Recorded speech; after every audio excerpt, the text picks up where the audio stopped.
Hi friends, welcome to my channel. இந்த வீடியோவில் என்ன பார்க்க போகிறோம்னா சிம்பிள் மணி சேவிங் டிப்ஸ் தான்.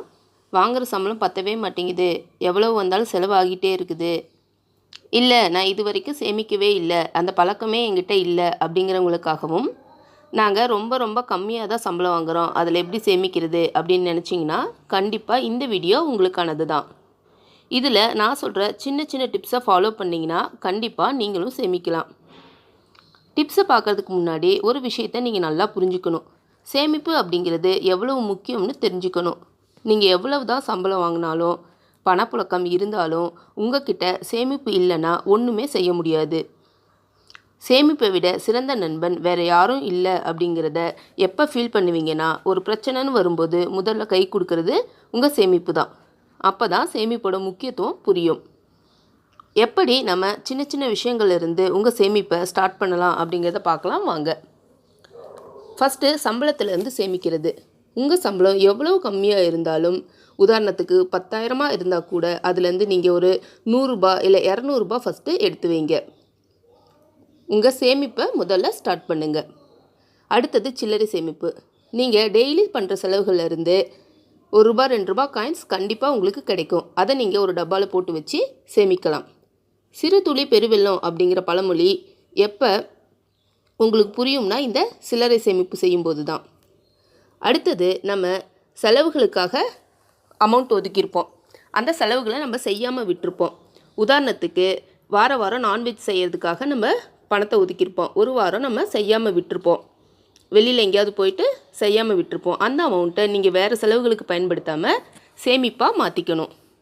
அடுத்து வார செலவுகளை மானிட்டர் பண்ணி தேவையில்லாத செலவுகளை கட் பண்ணுங்கள். உதாரணத்துக்கு தேவையில்லாத ட்ரெஸ் வாங்குறது, கிச்சனுக்கு பொருள் வாங்குறது, இந்த மாதிரி தேவையில்லாத செலவுகளெல்லாம் குறைச்சிட்டு அதையும் நீங்கள் சேவிங்ஸாக மாற்றுங்க. அடுத்து ஒரு பொருள் வாங்கணும்னு நினச்சிங்கன்னா உடனே வாங்காமல் வெயிட் பண்ணுங்கள், ஏதாவது ஆஃபர் வருதான்னு பாருங்கள்.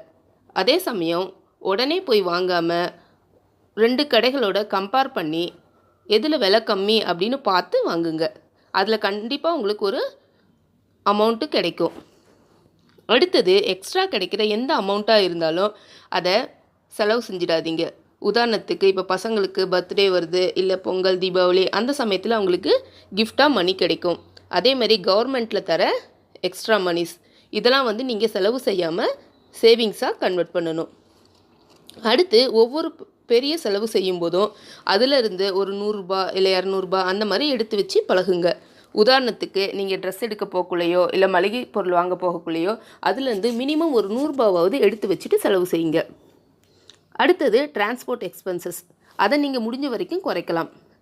இப்போ தான் மகளிருக்குன்னு சொல்லிட்டு ஃப்ரீ பஸ்ஸெலாம் வருது, கண்டிப்பாக அதை நீங்கள் யூஸ் பண்ணிக்கோங்க. அதே சமயம் சில பேர் பக்கத்தில் போகிற சின்ன தூரத்துக்கு கூட ஆட்டோவில் யூஸ் பண்ணுவாங்க. அதுக்கு 100 200 அப்படின்னு சொல்லிட்டு தேவையில்லாத அமௌண்ட்டு செலவாகும்.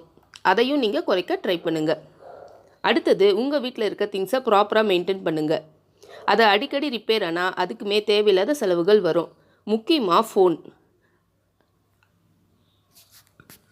இப்போ நான் சொல்கிற இந்த விஷயங்கள் எல்லாமே எல்லாராலையும் செய்யக்கூடிய விஷயங்கள் தான். அதனால் நண்பர்களே, நீங்கள் இது வரைக்கும் சேமிக்கலைனாலும் பரவாயில்ல, இப்போ இருந்து ஸ்டார்ட் பண்ணுங்கள், கண்டிப்பாக உங்களாலேயும் முடியும். உங்கள் கையில் பணம் இருந்தால் மட்டும்தான் அவசரத்துக்கு உங்களுக்கு உதவும். அதனால் நீங்கள் எந்த காரணத்தையும் சொல்லாமல் ஒரு சின்ன அமௌண்ட்டாவது சேமிக்க ஸ்டார்ட் பண்ணுங்கள். ஓகே நண்பர்களே, இந்த வீடியோ உங்களுக்கு பயனுள்ளதாக இருக்குன்னு நம்புகிறேன். மேலும் வீடியோக்கள் வேணும்னா என்னோடய சேனலை மறக்காமல் சப்ஸ்கிரைப் பண்ணுங்கள்.